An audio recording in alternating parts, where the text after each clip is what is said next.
Deuteronomy 18.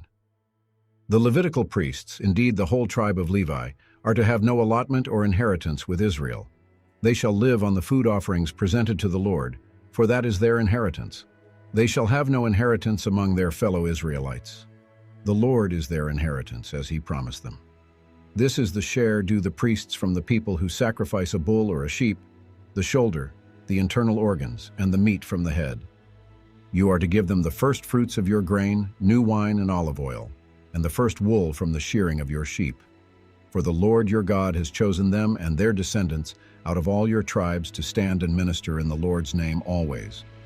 If a Levite moves from one of your towns anywhere in Israel where he is living, and comes in all earnestness to the place the Lord will choose, he may minister in the name of the Lord his God like all his fellow Levites who serve there in the presence of the Lord.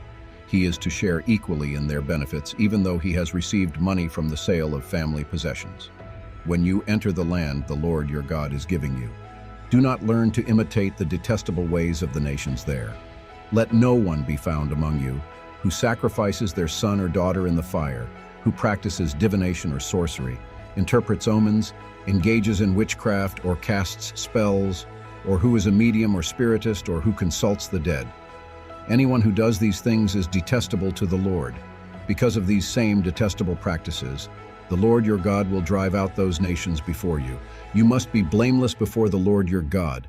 The nations you will dispossess listen to those who practice sorcery or divination.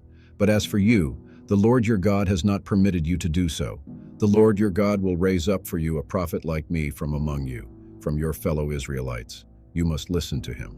For this is what you asked of the Lord your God at Horeb on the day of the assembly when you said, "Let us not hear the voice of the Lord our God, nor see this great fire anymore, or we will die."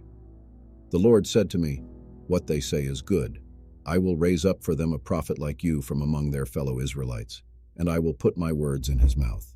He will tell them everything I command him. I myself will call to account anyone who does not listen to my words, that the prophet speaks in my name.